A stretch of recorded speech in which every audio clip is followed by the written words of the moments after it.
Hello, everyone. Nate Birt here at Silver Maple Strategies. Thank you so much for taking time out of your busy schedule to join me today for our session on the Fundraising Confidence Formula, crafting messages that move money.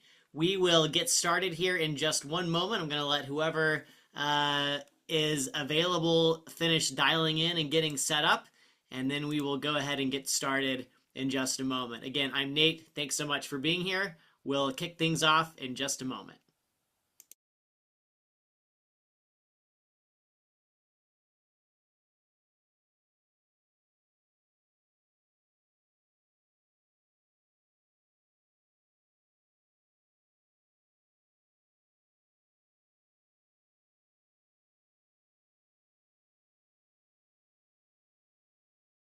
All right. Well, in the interest of everyone's time, thank you so much for being here. Again, I am Nate Birt, CEO and founder at Silver Maple Strategies. Really excited to have you here today, whether you are joining live or if you are watching on YouTube or listening later on the podcast. Great to have you.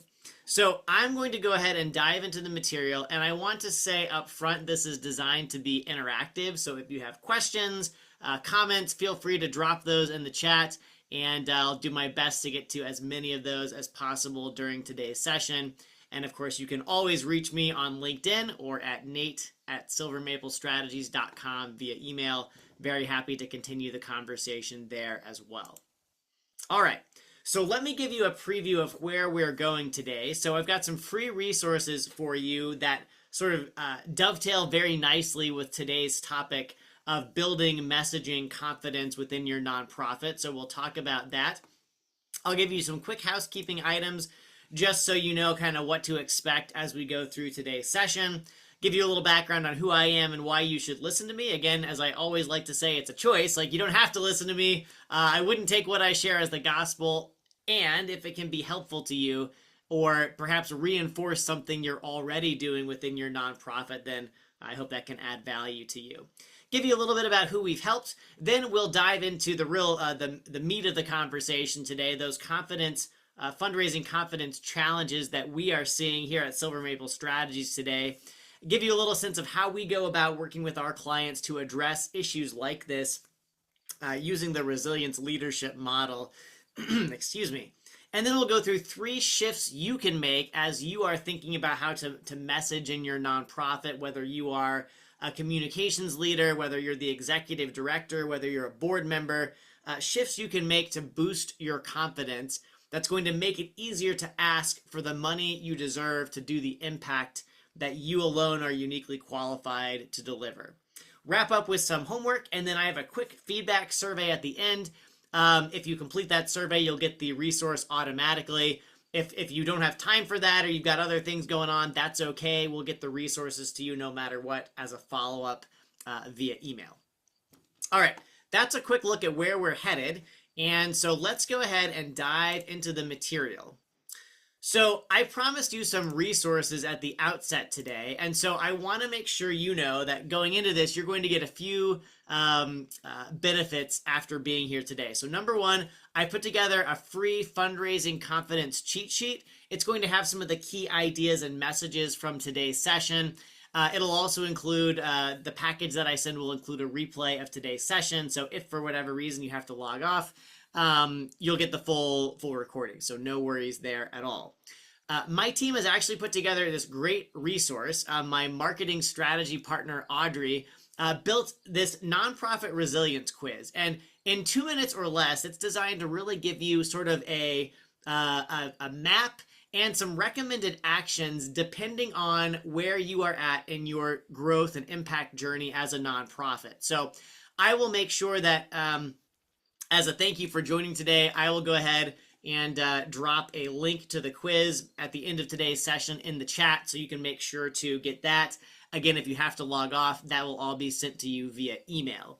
And it's going to give you a custom score, again, a free report based on where you sit, how you rank, and then some recommended actions for how you can continue to grow and have impact both in your fundraising, your communications, and your operations.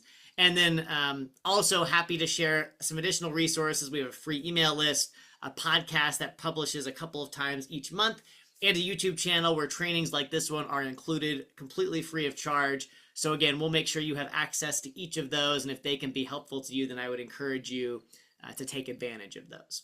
Again, if you're joining us, welcome. Thank you so much for being here.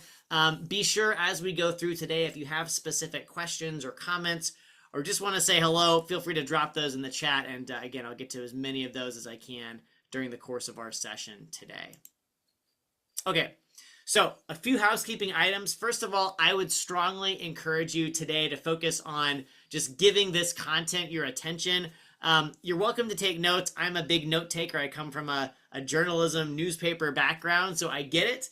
That being said, I will make sure you have access to all of these slides, the cheat sheet that I mentioned, etc. So definitely recognize and appreciate that we'll get all this material for you. Don't feel like you have to sort of scramble to keep up. Secondly, if possible, silence those cell phones and desktop alerts. I know you all are very, very busy executives juggling lots of different things. And I know that also it can be really valuable just to give something your undivided attention. So if possible, make that a priority. Participate and ask questions. Again, I want this to be as interactive as possible, to be as helpful to you as possible. And suspend disbelief, right? Sometimes when we're going through sessions like this, it's very easy to say, Nate, that sounds like a really great idea if I had 10 extra hours in the week, right? Or if I had $100,000 extra dollars in the bank account to work with. But that wouldn't work for me for the following reasons. That may be the case. However, I would encourage you to suspend disbelief, give these ideas your consideration, and filter them through not only your sort of lived experience, but also what could be possible, what could be great about these ideas. And again, you're welcome to write them off. I hope there is something of value in each of them, and maybe one of them speaks to you more than the others based on what season you're in within your nonprofit, or maybe these are conversations you've already been having within your organization, with your board, with your members. So again, take what you can from this, and then if something doesn't make sense, let it sit on the shelf, let it percolate for a little bit, and maybe it'll resonate in the future. And then finally, I always love to give a hat tip to the great business coach and consultant Dan Sullivan, who wrote the book, The Gap and the Gain. The idea of the gap is sort of this comparing myself to other nonprofits or other leaders. Like, we'll never measure up to them, or we're always going to be struggling compared to those folks. Whereas those with a gain mindset only compare their current self to their past self. And when you do that, you're able to see all of the growth that you've made, all of the progress, all of the opportunity. And look, I'll be the first person to say, this is an extremely difficult year for nonprofits, okay? You know this better than anyone. The funding landscape has been upended. There's a lot of uncertainty. There's a lot of fear. There's a lot of hesitation. All of those totally understandable. And what I want to encourage you with is recognize that if you are still operating your nonprofit, things can look scary and still have a silver lining, right? There still are possibilities. There still are opportunities. I'll get into that more today, but what I want to say is make sure you're always focused on comparing yourself to your past self, right? As an organization, as a leader. That gives you confidence and belief in yourself and in the impact that you're having, so that when times get hard like they are now, you are able to say, you know what, this work matters. We're going to keep going. I'm going to try something new. I'm going to experiment. That's really where innovation is born, often, unfortunately, at this crucible of challenge. All right, so who am I? Very briefly, I've been working with nonprofits in various capacities for close to a decade. Really fell in love with the space when I was working in the agriculture industry, partnering with nonprofits, government agencies to help farmers specifically. That was my background. Now we're working with a variety of industries and sectors, and absolutely love seeing nonprofits win, both with fundraising and with their communications and how they run their operations day to day. Wrote a book about the topic specifically on communication called 7 Secrets of Highly Effective Social Impact Communicators. Also a husband, dad of 4 kids, and an aspiring farmer. My family and I personally have been very invested in issues like hunger, feeding people, adoption, building families ourselves. You probably have your own personal causes and issues that you really care about above and beyond your nonprofit. But anyway, I always like to give people a little context on who I am and what I'm bringing to the conversation. So these are just a few of the organizations we've helped. And I always just like to share that as an example of like, these are the kinds of organizations that are out there investing in themselves, in their clients, and the impact that they have. And I love to celebrate them. Our goal here at Silver Maple Strategies this year is to help 50 or more nonprofit executives and their teams in really capacity building, right? For all of those areas that I've mentioned. And again, this is what we're aspiring toward. We're not there yet, but we're working in that direction. So let's dig into the material. And this is what you came for. So I want to make sure as much of our time is spent on the content. And as you're thinking about these ideas, I want you to be considering, are there specific questions you'd like to pose either in this group today or one-on-one at a later date? And again, no question is a bad question, right? Curiosity is what we're here for. Learning is what we're here for. So here are some key challenges that I'm seeing when it comes to developing the fundraising confidence to really, ask for what you need. And again, we're not talking about bare bones, like just scraping by need. We're talking about what do you truly need to deliver the impact you were made to deliver. And the first challenge that I see, which I'll go into these in much greater detail in a moment, but at a high level, I call it fear over fears, right? So rather than having that bold, confident, determined, we are doing something that makes a difference in our, fill in the blank, for our community, for our clients, for this specific sector. Rather than sort of leaning into that, there is this visceral feeling of like fear or uncertainty or doubt, right? And it's certainly not helped by the current environment, right? There's a lot of challenges right now. The federal funding landscape in particular is very, very different from what it was a year ago, right? And this is still evolving, right? Funding is being paused or canceled, then in some cases restored, then maybe there are opportunities. And, this is not exclusive to the government, nor is this a political statement. It's simply an observation of the landscape. And so then when funding comes back online, oftentimes the rules of the game, so to speak, have changed, right? Maybe you used to have 90 days to respond to an RFP. Now you have 30 or 15, right? I've heard some pretty wild stories this year from a variety of sectors about just the logistics that are required to apply for funding. And so in that kind of a context, it makes total sense. And I validate the feeling of fear when it comes to like where are we going? What are we doing? Is this even worth it if this funding is here today but gone tomorrow? And so there's a sense of imposter syndrome, right? Like, are we the ones going crazy here at our nonprofit? Like, are we that disconnected, uncoordinated, that things just don't feel really great right now? I would say no. The answer is things are weird right now. And it's an opportunity to really revisit or recenter yourself in the vision for your organization, right? Set aside the question of where is the money going to come from? Obviously, you have to answer that next. But the first question is, why are we here? What are we qualified to do that no one else is, and the way that we do it? Who's really finding value and having and benefiting from the impact we're delivering?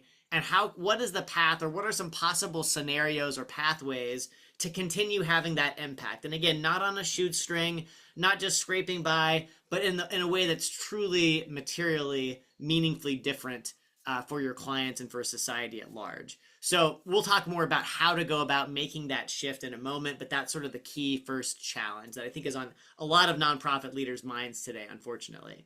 The second thing that I'm seeing is a data deficit, right? Nonprofits often are working at this a bit of a gray area where you don't necessarily deliver immediate impact in the first 30 days, right? This would be a much different conversation if you were in a for-profit business, or you're trying to book new business, you're a plumber, you're an electrician, you're a services provider, and you're able to see that tangible impact very quickly. As a nonprofit, you may be implementing programs of work or services some of which may have immediate benefits, like workshops or trainings or education and outreach. You can probably have some metrics on, how many people were reached, what kinds of materials were delivered, what was the feedback you received on how that changed their thinking or their actions.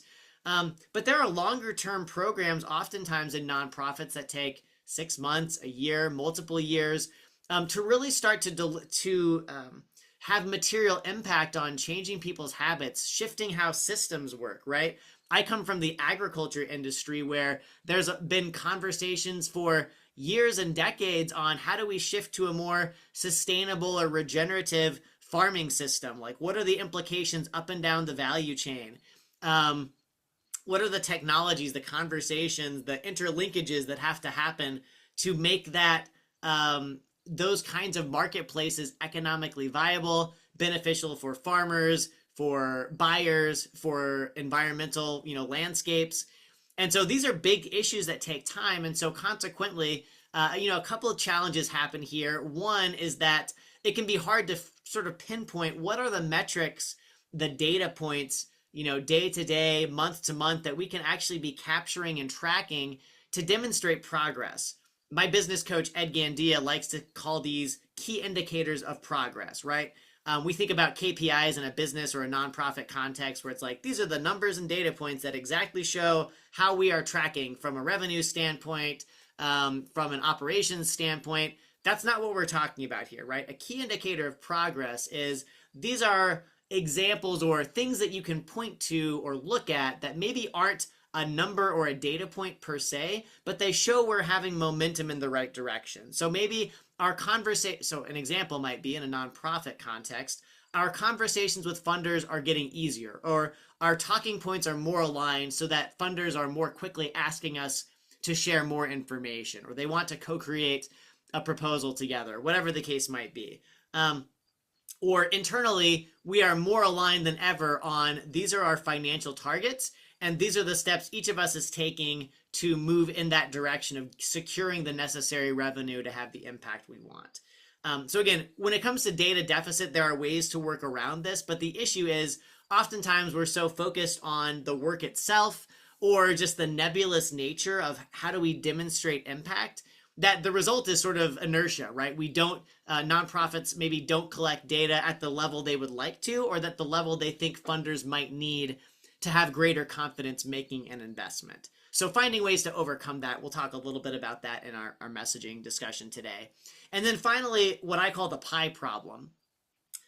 In this current context, here as I'm recording this in 2025, it can feel like, and often really is reality, competition for philanthropic funds is intense, right? We have perhaps fewer federal opportunities, maybe even fewer state funding opportunities.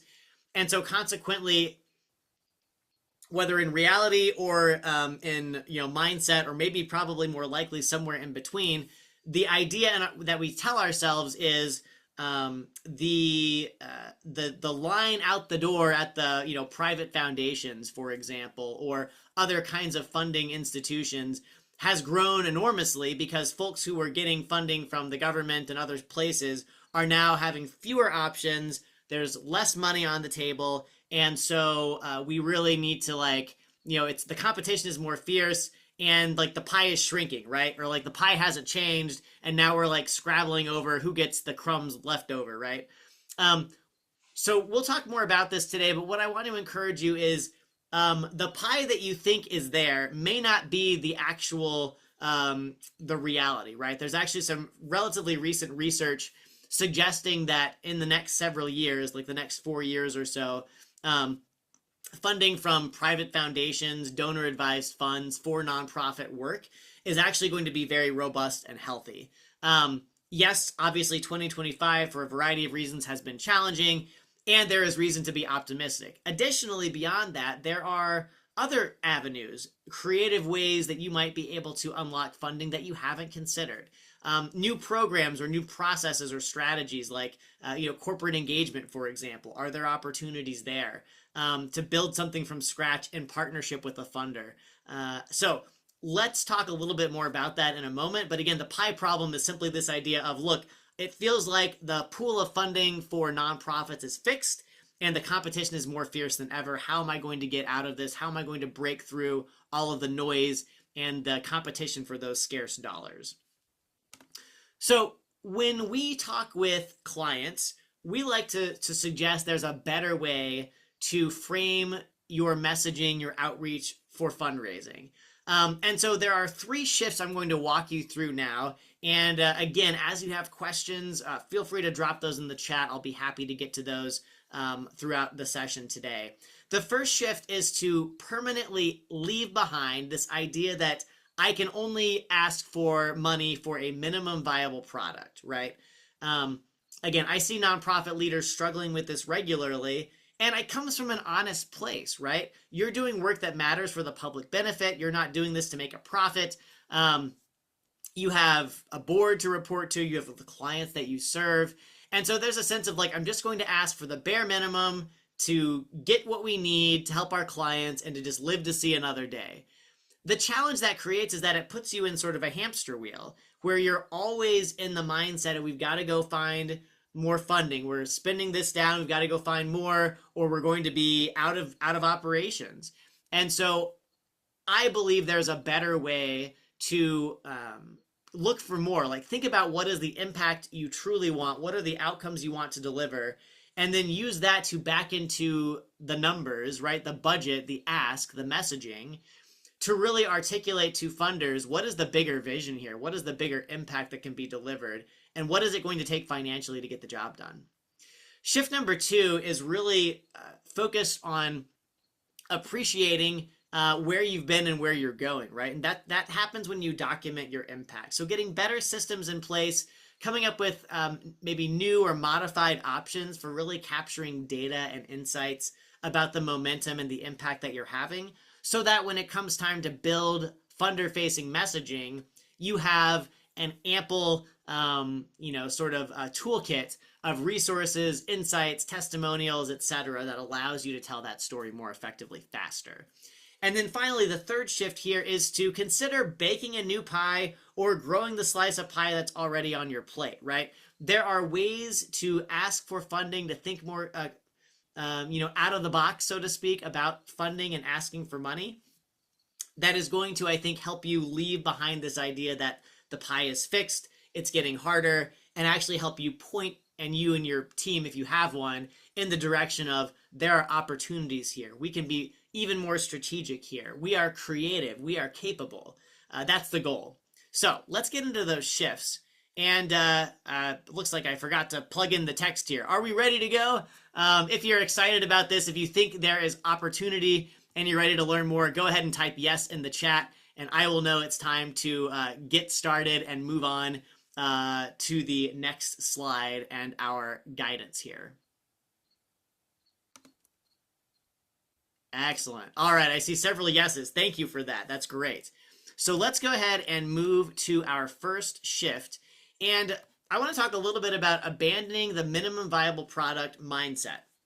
So I've mentioned that oftentimes in a nonprofit setting, when you're thinking about all of the challenges that you face and the marketplace, it can be easy to feel a sense of imposter syndrome. Like, who are we to be asking for this? Or, if we're going to be making an ask, like, let's do the minimum viable product. Like, I've heard that there are cuts happening at other nonprofits, or I think this organization that's historically funded us is getting ready to sort of lower the boom.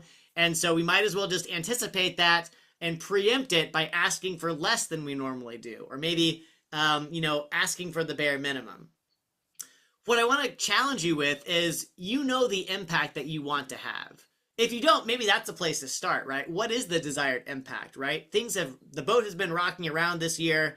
Let's sort of regroup as a leadership team, as a board, maybe with a handful of our clients or our trusted funding partners already, and figure out, like, where exactly are we going? Like, how has the landscape shifted? What is the impact we've delivered historically? What is the impact we want to deliver in the future? And what is it going to take financially and operationally to get there? When you get to that point and you have a clear, crystal message and a sort of an outline of where you're going, it's really important that you be able to claim that boldly, right? Don't be ashamed of it. Don't be embarrassed by it. don't be afraid of like the consequences. Again, it's understandable to be afraid because, if you ask for the moon and someone says, no way, or okay, but only 10% of what you asked for, that can feel very discouraging. On the other hand, you never know until you ask. And so whether I know there are some on this call who've been in sales or marketing roles. If you're a nonprofit leader, you are in that role whether you know it or not. And so this is just an opportunity to really lean into that. I think I may have recommended on a past webinar a book called Selling Boldly. I think the author's name is Alex Goldfein. But that book really, more than any other sales book I've ever read, and I know in nonprofits, there's often sort of a resistance to the term sales, so maybe business development is a better way to say it. But in a business development role, it's really important to have confidence in yourself and what you're providing to society. And that book really helped me get clear on having a healthier mindset around asking for money. So the book is Selling Boldly. It's a few years old now, but resources like that can be really helpful in your nonprofit role. So some steps you can take to make this shift. And again, none of these shifts, often at least, is going to happen overnight, right? This is going to take some time to percolate in your own mind.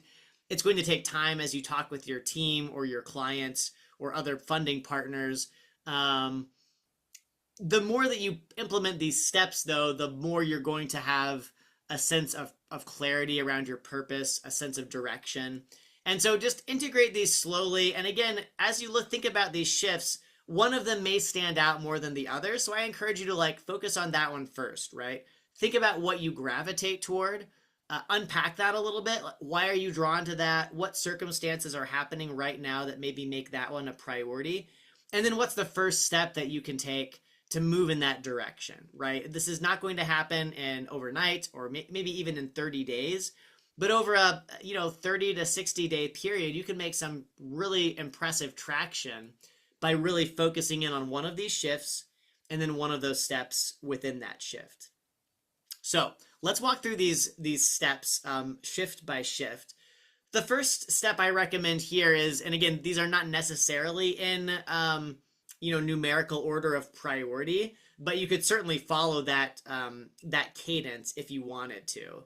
So a couple of books I recommend, or whether you listen to podcasts, read books, watch documentaries, I think filling your cup with some really good inspiration about people who've faced adversity and overcome it, right? People who were so committed to the value they could bring individually, as a professional, as an organization, and fought all kinds of resistance, gives you greater confidence that you too can do that. And two books that one I'm going through right now, one I've just completed. Mastery is a great book by, I think, Robert Greene. That sort of walks you through sort of very brief biographical sketches of how to become a true master of your craft. In this case, nonprofit leadership, operations, communications, etc. But it sort of spans all manner of disciplines to really give you a sense of what does it take. What are skills or mindsets or practices that any professional in any industry can really hone to be the very best at, and in your case, that's best at delivering impact for the clients that you serve. So that's really inspiring. A second book that I'm reading right now, I think the first name is Scott Thorpe. The book is How to Think Like Einstein.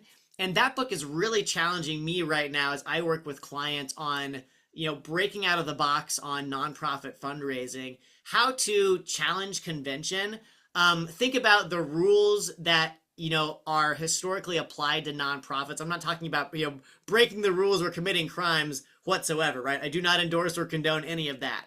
What I'm talking about is thinking about, are there, ways that we've thought about what a nonprofit can and can't do, how we ask for money or don't ask for money, how much money we ask for or how little. What are the unspoken rules, perhaps is a way to think about it. What are the unspoken rules that are, guiding our behavior? And I'm specifically talking about things that maybe you feel sort of boxed in, constricted, like this is the way it has to be. Everyone does this. No one goes and asks this and that or does this a certain way. The premise of the book is basically like the reason Einstein was able to come up with his general and specific theories of relativity was because he was specifically and often an outcast, right? He had a lot of problems in school. He rejected his German citizenship. He did all of these kinds of things that really bucked tradition. And yet, because of that, he was unafraid to like just think creatively and imagine. And, he came up with his initial theory of relativity as he imagined himself riding on a beam of light. And like, what would you see around you? And, what would the speed of light be relative to the other objects in your proximity? So again, not a direct one-to-one to nonprofits, but nonetheless, the idea of breaking the mold, of being willing to challenge convention when it comes to your fundraising without breaking any rules or laws, of course, is really important. And I think now more than ever in this volatile landscape, you need that kind of thinking. So again, look for resources like this or similar, podcast videos, just to get your brain spinning about the possibilities. Make it a fun project, an experiment to really learn and challenge your thinking. The next step would be to imagine client outcomes, right? If we were having not just a good outcome for the clients that we serve, but an awesome one, an outrageous level of impact, what would that look like? Really spend some time thinking about that question. Too often we're tempted to, think about what we've done historically and, continuing that process. Or we build something new based on the way the landscape is changing, and then we dive straight into program implementation without thinking about what are the actual outcomes, what would it take, what are the partners, what is the level of funding we would need to have outrageous impact. And then building your vision, building your fundraising messaging for that product or service or program of work, not the minimum viable product. Again, you may need to sort of stagger this, and first you're going to focus on minimum viable product simply because that's going to help your clients and keep the lights on in a volatile environment. And as soon as possible, I would argue in parallel, even if you're just investing maybe 5% of your time every week, think about the outrageous impact product, service, program, and start building out what that looks like so you can start asking for the requisite funds to go with it. You might be surprised at who's out there who wants and is willing to fund at that level. And then finally, mapping your messages, which basically means what language, in terms of how you describe your impact, how you deliver that impact, your theory of change, what can you genuinely endorse? Like, how would you describe this to a funder? Like, who could write you the biggest check the fastest with the least amount of friction? And spend some time working internally if you have a team, talking with them, debating the merits of various descriptions. I would argue the best place to start is to do this exercise individually and then come together and share what your thoughts were and compare notes. Because generally when you sort of synthesize those ideas, they're going to be stronger because you've already invested time and thinking in it rather than just having a brainstorm that may result in some good outcomes and may just result in a lot of talk with no action. The last piece I'll say on this shift is, as you're reflecting on these steps, I would encourage you to go out and check out our podcast, the Secrets of Social Impact Communicators podcast, and look for, I think it's not the most recent, but the second to last episode that we published with Alfredo Matthew III. He has some really interesting thoughts around sort of breaking out of the mold, right? Thinking bigger and really challenging nonprofit leaders to go beyond just the sort of the traditional grant cycle. That's something I really want to dig into with him on a future episode. But in this one, he really sort of planted the seed in my mind, like, oh, maybe the way we've been doing things in nonprofits conventionally is not the way of the future. Something to consider. Okay, so shift number 2 is to own your value by documenting impact. So we talked about the difficulty that nonprofits often have getting data, metrics, demonstrating momentum, progress. Certainly to funders, like let's say you have maybe a quarterly check-in or a 6-month check-in with a funder. You want to be able to have demonstrated impact in those opportunities. You also want to include that in things like annual reports. But I would argue that the way of the future is increasingly relationship driven. So it's going to be more about how do people inside of your nonprofit interact and build trust and relationships with people at funding institutions, right? Whether that's a foundation, whether it's a government agency, whether it's a donor advised fund, whether it's crowdsourced, there are lots of different avenues. But you really need to think about how can we build trust, build relationship using data and storytelling as an asset to guide that conversation. And so to build that relationship often takes repeated contact, right? It takes contact through face-to-face in person, face-to-face over Zoom, email touch points. Again, this is sort of like the classic marketing playbook with a clear bent toward relationship building, right? Caring about funders as people, understanding their hopes, dreams, aspirations, and then really thinking about how are we delivering value via this program or via this funding.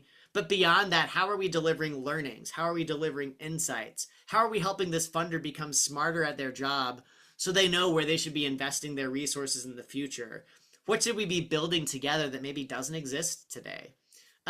So to work in that direction, the first step I recommend is really start by doing some housekeeping, right? Clean your closets. I know that as a small business owner, I can struggle with having like my records in the same place, right? So maybe I use Dropbox, but I also have Google Drive and I have spreadsheets over here and notes over there. And we all have our AI note takers for those of you who are into that sort of thing. So that keeps information in a separate portal and it can all feel very disconnected. So the more that you can start to templatize or develop toolkits within your nonprofit of,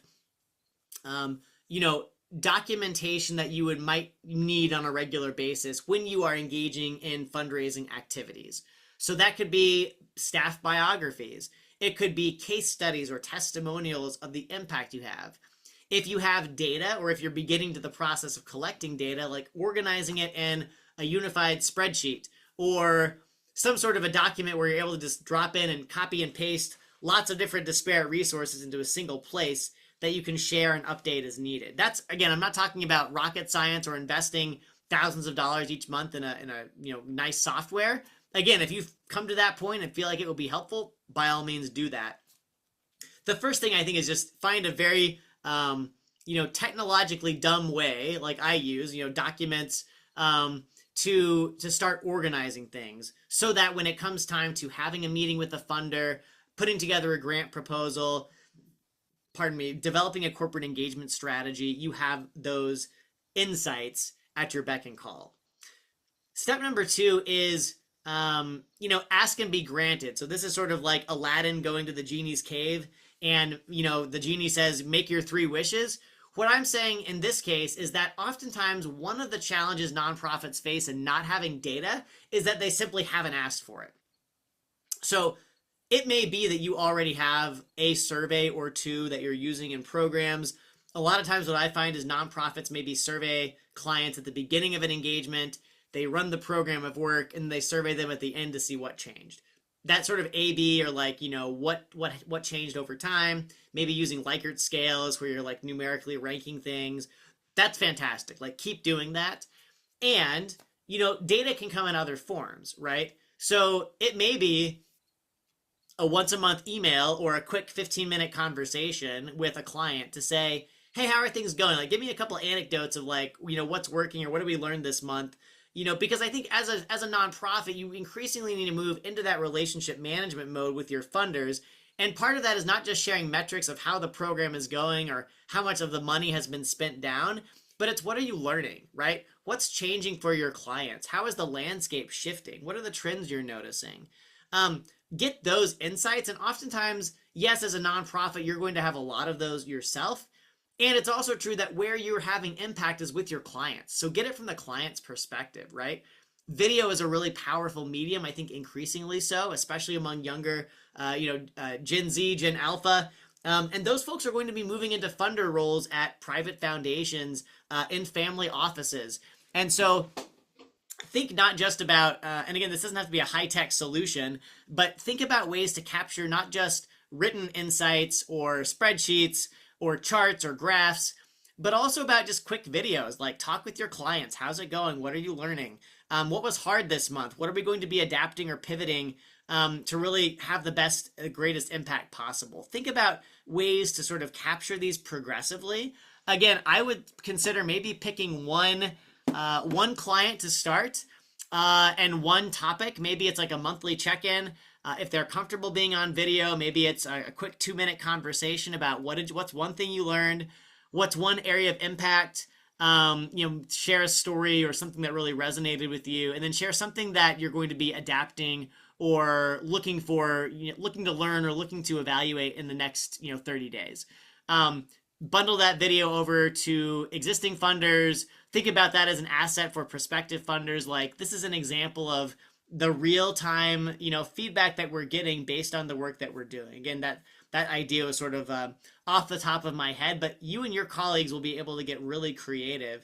Again, the idea is that even if you're not sharing any of that material right now for your funding applications, you're able to sort of build a library that's going to benefit you and allow you to have a rich pool of insight and data.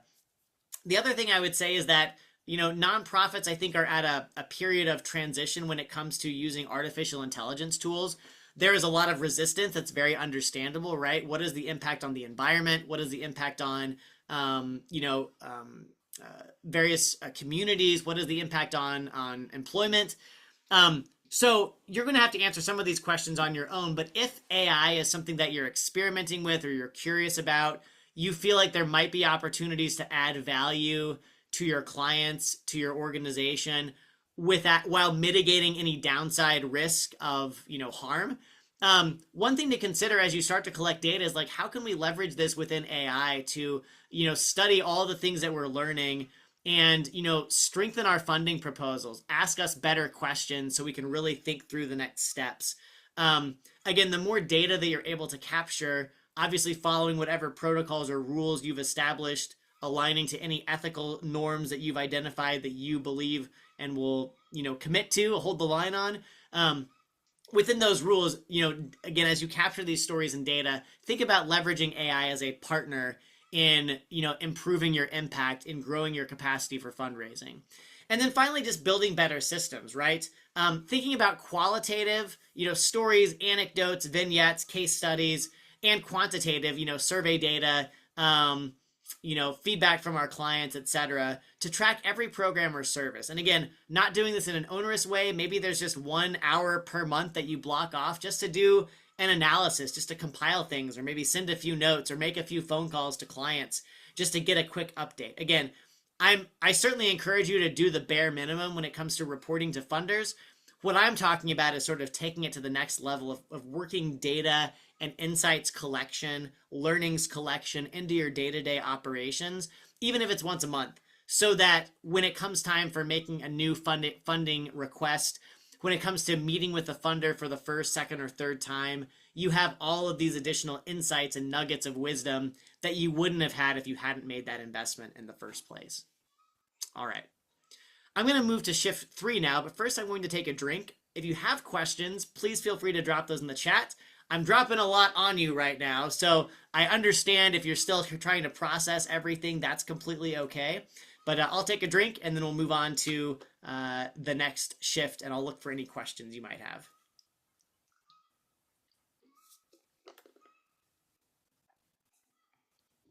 I also will share a funny story and say that if you hear a chicken squawking in the background, my office is located right near all of our chicken houses. And so I will apologize if there's any interference, but I think Zoom does a pretty good job of blocking some of that out. All right, shift number 3. So this is the third and final shift, and then we'll get into those free resources I promised and actually putting this to work in your own nonprofit. So shift number 3 is baking a new pie or growing your existing slice. And again, this is designed to address the real challenge that it can seem as if the pie of funding available is shrinking, especially as major funding entities like the government change their guidelines, sort of reprioritize what types of programs are getting funding, which ones aren't. So the opportunity here is really to get creative about generating new revenue for your nonprofit, and really sort of applying that Einstein-like thinking that I mentioned earlier, and really just imagining the possibilities. So the first thing I would say is start at home, right? And what I mean by this is, of the funders you have today, which of them might be open to expanding investment if the value you could demonstrate, if the benefit you could deliver to your clients were so unimaginably high, they would be crazy not to say yes. So that can be hard to stomach in this current environment, especially if you hear partners saying things like, hey, things are really tight right now. We really believe in what you're doing. And we are, in full transparency, reevaluating how we make our funding, our investment decisions. It can be difficult to stomach this when you see other nonprofits or, nonprofit leaders posting on LinkedIn about, losing funding or the challenges they're facing, right? These are real problems that aren't going away anytime soon. At the same time, as you think about shoring up your resilience in your nonprofit, we often talk about the resilience leadership model. The three pillars that we really prioritize with our clients are morale, clarity, and flexibility. And so this really hits on all three of those things, right? Morale is strengthened when you think about existing partners that are still with you, right? Or maybe they've paused, but they've committed to coming back as soon as things change. Existing partners are a benefit because you are already in clear communication, right? In theory, you've done your homework, you've built a strong relationship, you are communicating the impact you're delivering, your funders are communicating why they are so committed to that cause, and you specifically as an organization, and you have flexibility, right? You can go to them and have an honest conversation in a way that you wouldn't necessarily be able to do with a brand new funder fresh off the street. And so lean into those sort of pillars of resilience and think creatively internally before you ever approach an existing funder. But nonetheless, think about, what is the big impact we want to have? What is the learning or the insights we could share with that existing funder? And then how could we use that to pivot in a new direction, or maybe an expanded direction, right? Again, I'm not suggesting that everyone's going to be ready to open their checkbook tomorrow. What I am suggesting is they'll never be at that point if you don't start the conversation today.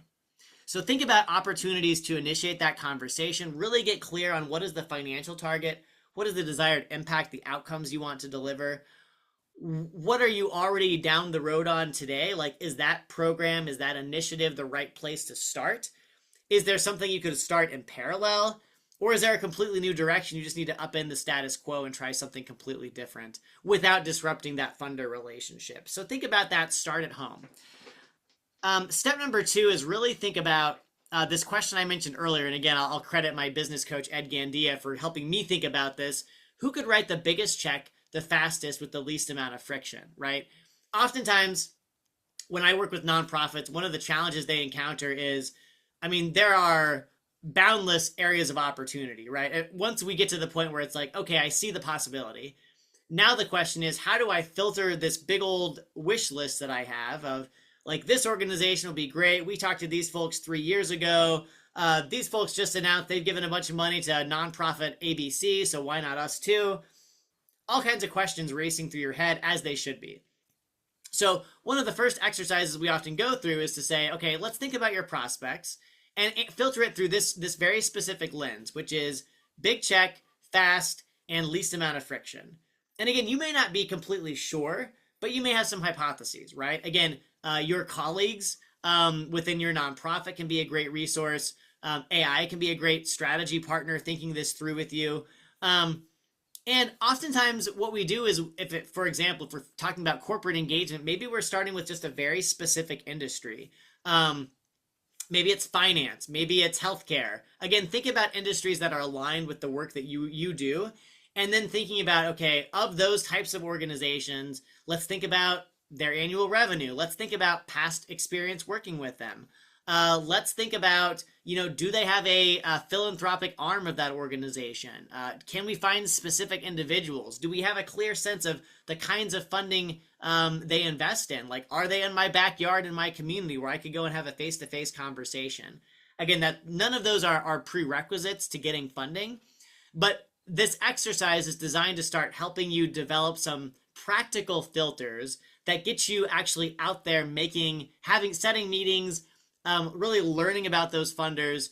And in the future, we'll talk more about like how do you approach those conversations, because again, what you don't want to do is just go in and start asking for money. You really want to understand those funders' goals first, and then be able to weave in, here's how we can help you address those for a real win-win, right? We get the impact that we've been established to deliver to society, and you as the funder are going to get these benefits, these goals that you have as part of your theory of change. Always start with that funder priority, but before you even get to that conversation, you have to filter prospects so you can start those conversations as quickly as possible. And then finally, apply the vision that we mentioned earlier, which is not just the minimum viable product, but the big picture. Like, what is the outrageous impact that we would love to have? And think about who would fund that, right? I found in working with many different nonprofits over the years that the funders you have today, some of them are going to stick with you for life, right? They're awesome. They're great to work with. They believe in the mission. They're with you through thick and thin. Others are with you for a season, right? And it may be the case that whether because of funding cuts or because of, differences in your vision or programmatic priorities, some funders may naturally, fall off over time, either in their funding level, altogether in their partnership. And that's okay, that happens. But to address that attrition and really sort of build for the future within your nonprofit, think about the kinds of funders who would support that outrageous vision, not just the minimum viable product vision. And they may be different, right? They may be different scales of institution. They may be different types of funders. There may be a variety of new factors to consider, but really begin thinking in that bigger direction, because that's going to inform the types of outreach you do and how you build a bigger pie or grow the existing slice of that pie. Okay, so those are the 3 shifts and the 3 corresponding steps within each. So in summary, I'm not going to read this to you. You are grown-ups and can read this on your own, but the 3 challenges I've outlined here, what I want for your organization, what we want at Silver Maple Strategies for you is to shift from fear over fierce to permanently exiting that minimum viable product mindset in your messaging, in your strategy, in your planning, and your fundraising. Number 2, we want to shift you away from that data deficit and into owning your value by documenting your impact, right? Qualitative insights, quantitative data and insights. And then finally, we want to move you from the pie problem, right? Where there is this idea or lived experience that the pie is only so big, the funding is only this much, and we're never going to break out of that, into a shift where you're able to bake a new pie or grow your own slice of the pie. And if you can begin making even one of those shifts, I think, based on experience, you're going to enjoy a sense of transformation, a sense of momentum that's going to put you closer to getting new funding in the door or expanded levels of funding in the door in ways that weren't possible before.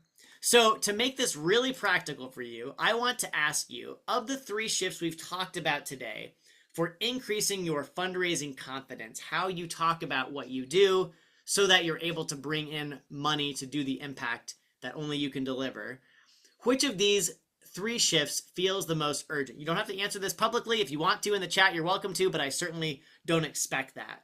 This is really for you and your team, your organization. So which of those shifts feels the most urgent to pursue this month, right? September 2025, when this is being recorded. And then what's the first step you're going to take? So within each of those shifts, which of those steps is something you're going to take or make an action on in 15 minutes or less for progress? Awesome. I love that. Yeah, Kevin says documenting impact on our community and audiences. I think that's a great natural first step, Kevin.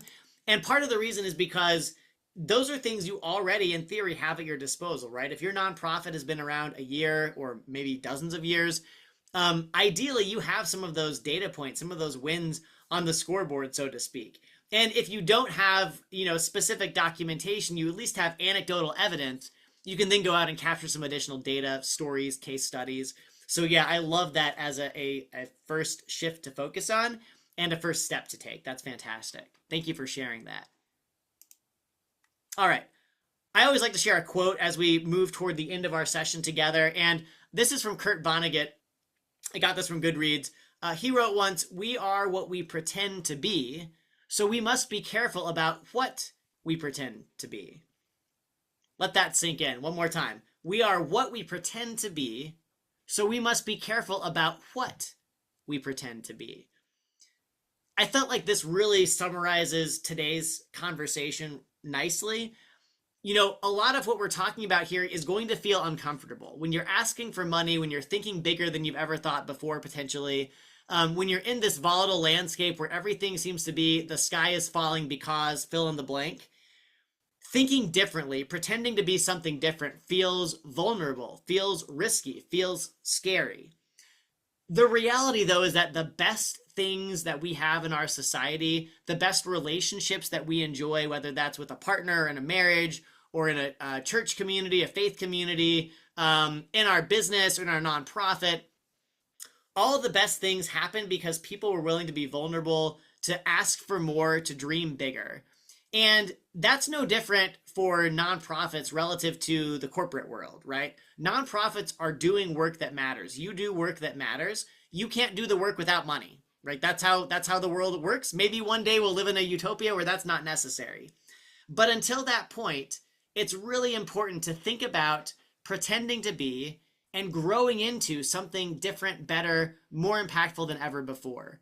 Because we ultimately embrace and live out what we think we are, what we believe we are. So believe, dream, think bigger, and the actions, the fruit of that belief, I believe, and from our experience here at Silver Maple Strategies, that will follow.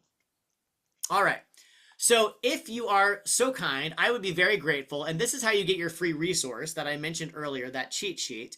I would love your honest feedback. Be brutally honest, right? What worked? What didn't work? Am I talking too fast? I come from a family, I sometimes joke, of fast talkers. And sometimes I get so excited about the material that I stumble over myself in the process. So any and all input is welcome. You can scan the QR code here or go to this URL and type in the code CONFIDENT. And I would be so grateful for your feedback. That's really helpful to me. Fill out just a few brief questions, and then you will get a copy of that cheat sheet. And again, if you want to do this later, once you have the slides, that's okay too. But I find that if you do the survey while it's top of mind, you'll get it done and you can move on with your day. Okay, enough about that. That is all that I have as far as material goes today. So what I'm going to do, I promised you that I would also give you a link to that quiz. And so I'm going to pull that up now and drop that into the Zoom chat here. That way you will have that. Again, you'll also get this in your email. So if you don't get it down today, that is totally okay. Again, this quiz takes about 2 minutes. Thanks, Kevin, for being here. No problem. Appreciate your time. Again, feel free to take that quiz. It'll give you a great roadmap for where you're at today. You'll get a custom ranking and 3 recommended actions. And then if you want to talk about your own specific situation further, would be very happy to meet with you one-on-one, completely free, no pressure, no hassle, just to learn a little bit more about your nonprofit and your goals and how we might be able to add value to you on that journey. Again, that is all for today's session. Thank you all so much for being here. That's going to wrap us up for today. Join us in the month of October. We'll have a brand new session, again, totally free, hopefully packed with insights you can put to use right away. In the meantime, I'm Nate Birt, CEO and founder here at Silver Maple Strategies. On behalf of me and my entire team, thank you for investing time with us today. I wish you all the best in your nonprofit, and I hope you have a great rest of your week and weekend. Take care, everyone. Thanks so much. Bye-bye.